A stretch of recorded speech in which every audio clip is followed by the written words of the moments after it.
जय मसीह की यह सजीव वाहिनी है। आपकी दैनिक प्रेरणा में आपका स्वागत है। आज का विषय है परमेश्वर की प्रजा।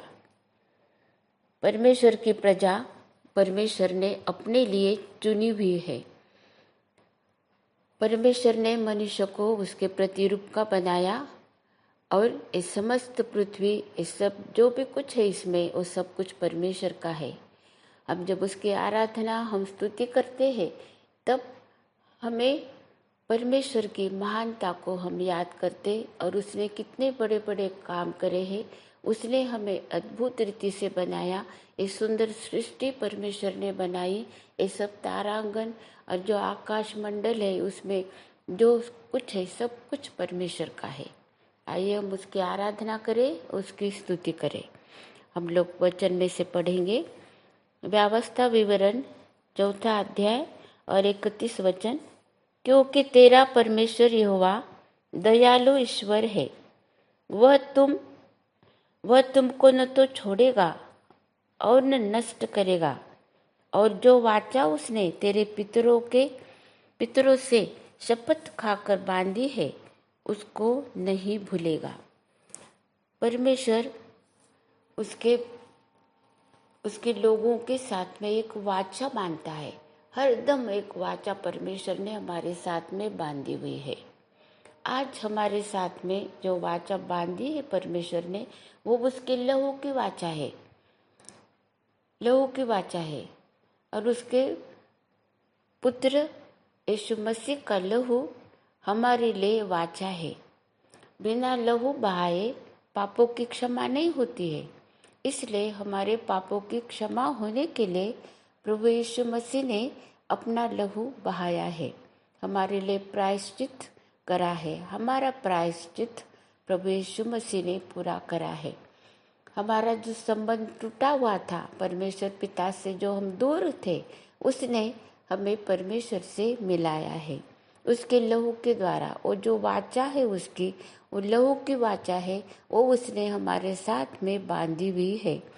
हमें वही वाचा में, हमें परमेश्वर के पास में हम जा सकते हैं। यहाँ पर वो कभी भूलता नहीं है। परमेश्वर जो वाचा वो बांधता है हमारे साथ में, वो कभी भी नहीं भूलता है। हम दूसरा वचन देखते हैं व्यवस्था विवरण 4 और 2 में। जो आज्ञा मैं तुमको सुनाता हूँ, उसमें न तो तू कुछ बढ़ाना और न कुछ घटाना। तुम्हारे परमेश्वर यहोवा की जो जो आज्ञा मैं तुम्हें सुनाता हूँ, उन्हें तुम मानना। आज्ञा मानना, परमेश्वर की आज्ञा जैसे उसने बोला है, जैसा मूसा के द्वारा जो लिखा हुआ है, वो आज्ञा हमको मानना है। और उससे ज़्यादा जो भी कुछ है, परमेश्वर का वचन छोड़कर जो भी कुछ है, वो सब परमेश्वर के ओर से नहीं है। उसको हमको नहीं करना है, नहीं उसको मानना है। जो परमेश्वर ने बोला है उसी को हमको करना है, और वो हमारे पूरे मन से करना है। परमेश्वर जानता है हमारा स्वभाव, हमारा सब कुछ वो जानता है। हमारा उठना बैठना, हम जो भी कुछ करते, सब कुछ वो जानता है। इसीलिए परमेश्वर की आज्ञा को मानना तो हमें आशीषों से भरता है, और जो उसने वाचा बांधी है वो पूरी करता है। इसलिए हमको परमेश्वर की आज्ञा को मानने का है। हम देखते प्रगटीकरण 22, 18 और 19 वचन। मैं हर एक को जो इस पुस्तक की भविष्यवाणी की बातें सुनता है गवाही देता हूँ। यदि कोई मनुष्य इन बातों में कुछ बढ़ाए, तो परमेश्वर उन विपत्तियों को जो इस पुस्तक में लिखी है उस पर बढ़ाएगा। यदि कोई इस भविष्यवाणी की पुस्तक की बातों में से कुछ निकाल डाले, तो परमेश्वर उस जीवन के वृक्ष और पवित्र नगर में से, जिसका वर्णन इस पुस्तक में है, उसका भाग निकाल देगा। परमेश्वर क्या करेगा ये हमें बताया है, चेतावनी है मनुष्य को।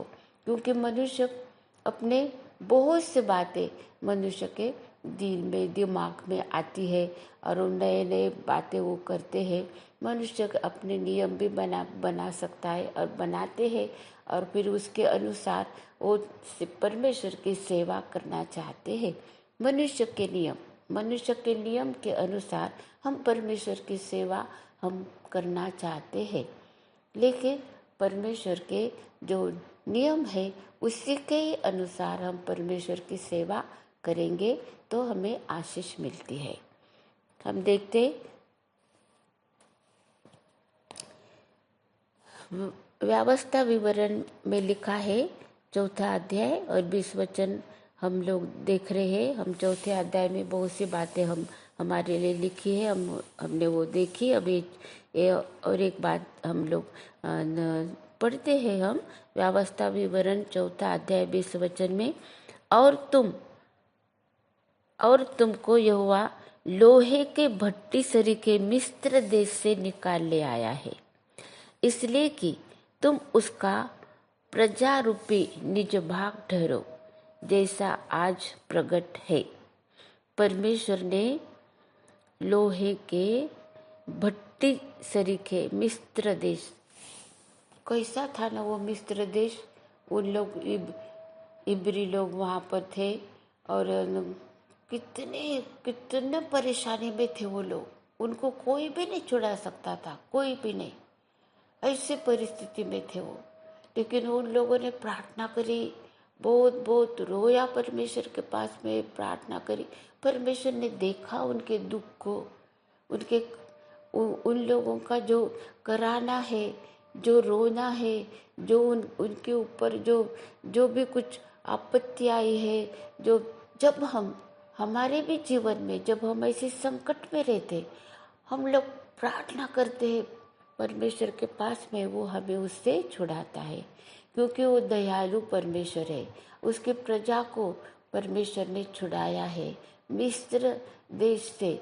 परमेश्वर ने अपने लोगों को, जो वाचा उसने बांधी थी, उन लोगों को छुड़ाया है।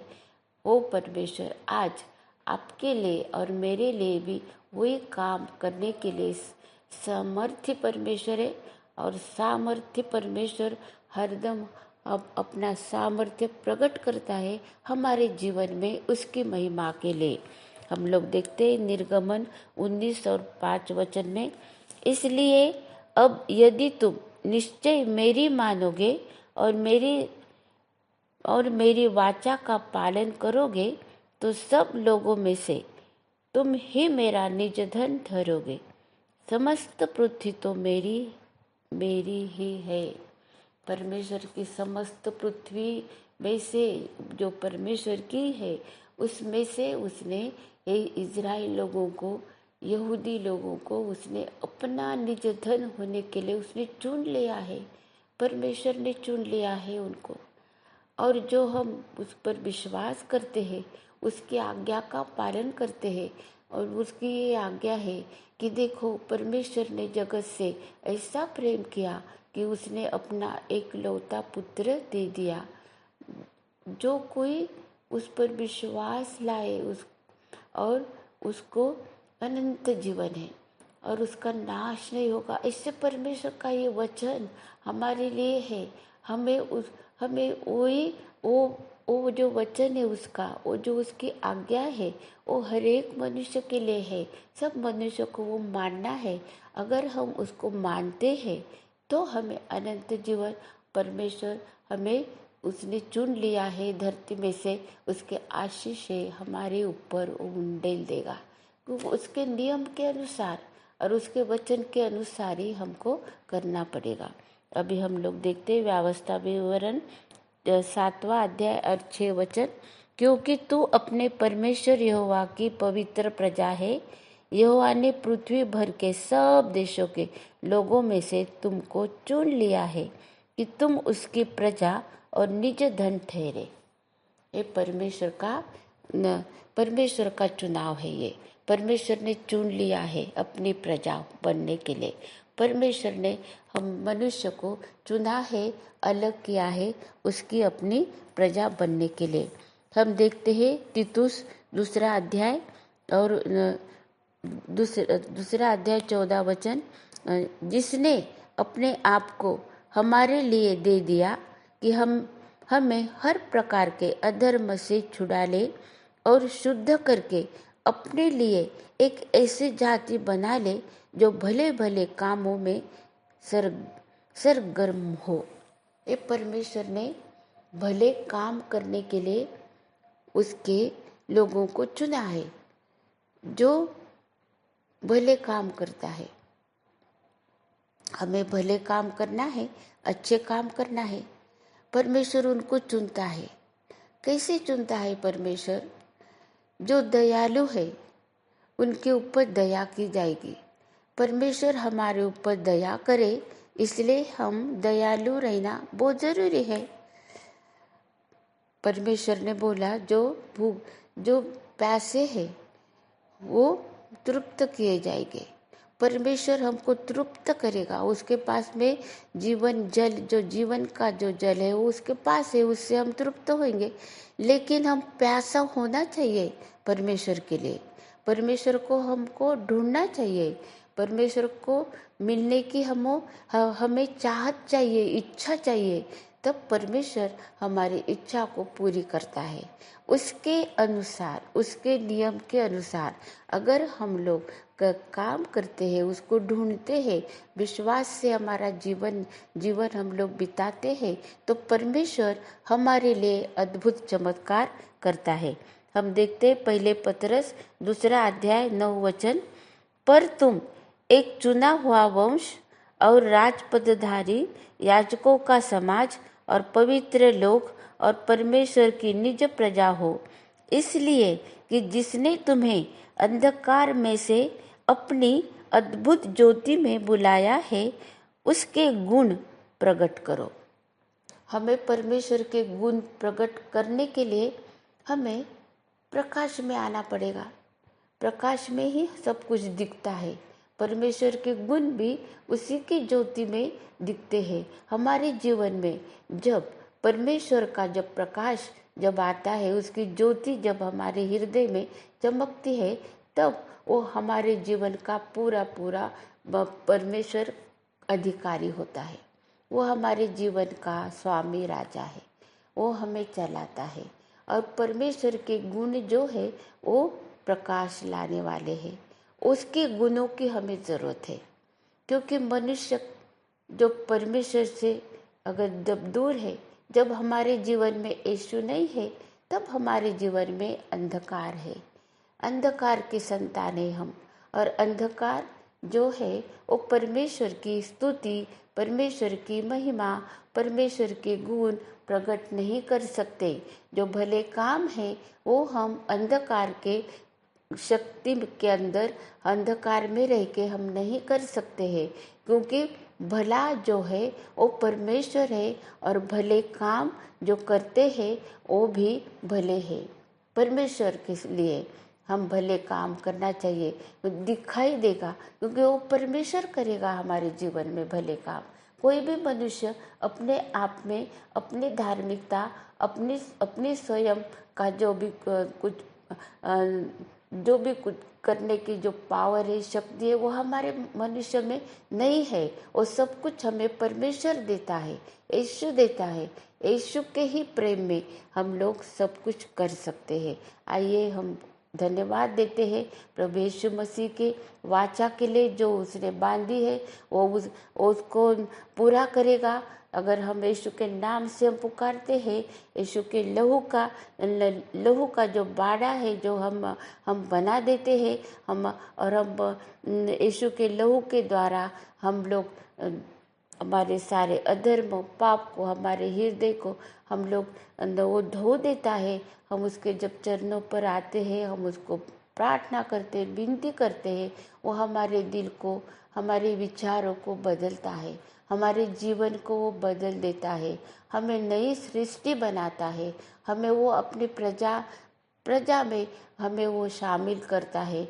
आए हम यीशु मसीह को हमारे जीवन में प्रथम स्थान दे। हमारा जीवन यीशु के लिए है, और जब यीशु आएगा तब हमें निश्चित वो अपने साथ में लेके जाएगा। ये हमारे लिए आशा है।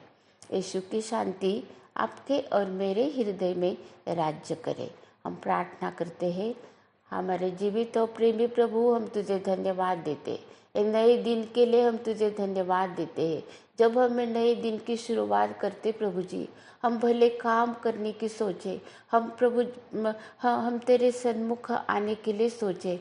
हमें प्रभु भूख और प्यास दे धार्मिकता की, ताकि प्रभु जी हम तेरे तेरे अनुग्रह में हम बने रहे। प्रभु तेरा अनुग्रह हम पर बना रहे, और प्रभु परमेश्वर पिता हमारे आत्मिक उन्नति, हमारे आत्मिक समृद्धि प्रभु जी हमें प्राप्त हो, क्योंकि वो सिर्फ तू दे सकता है। इसलिए हम तुझे धन्यवाद देते हैं।